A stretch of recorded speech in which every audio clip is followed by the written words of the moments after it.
Well, first, I want to thank everybody for coming out for Fan Appreciation Day. We had an unbelievable number today and really allowed people to get an inside look at what it's like to come in the locker room or just to see our facility. So I think that turned out great.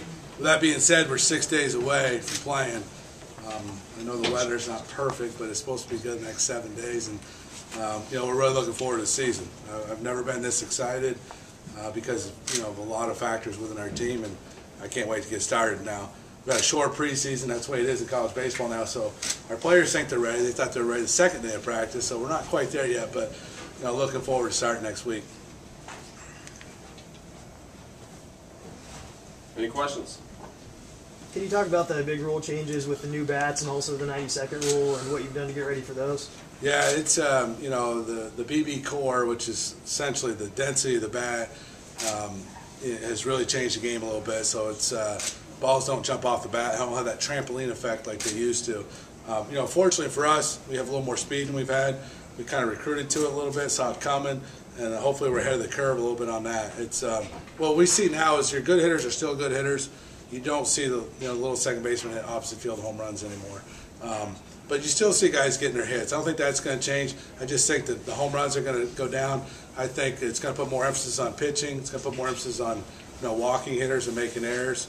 And you're going to see more bunts and stolen bases. I don't think there's any question. As far as the shot clock goes, essentially got 90 seconds by the time the last out's made for the pitcher to be in delivery the next inning. Of course, this is not your starting pitcher because he gets 8 pitches. But after the first time a reliever comes in or starter, you only get 5. So we've been practicing. We've got a clock out there on the scoreboard, and we've been doing that. And you got the other rule is 20 seconds by the time the catcher throws it back to the pitcher to be in his windup. That's not really a big factor. The 90 seconds is a little bit more, but we've been practicing for it, so I don't see an issue next week. Does the new core density make it a lot more like a wooden bat? And if it does it give the people that want to go into the major leagues or try going professional a little bit more of that feel?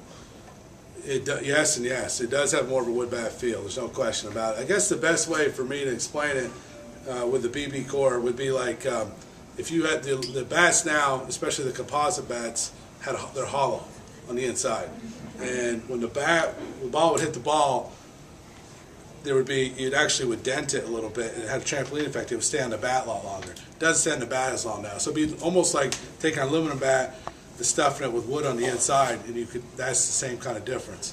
As far as professional, probably the major league teams might like this because you might be able to identify college hitters who would be more successful at the next level.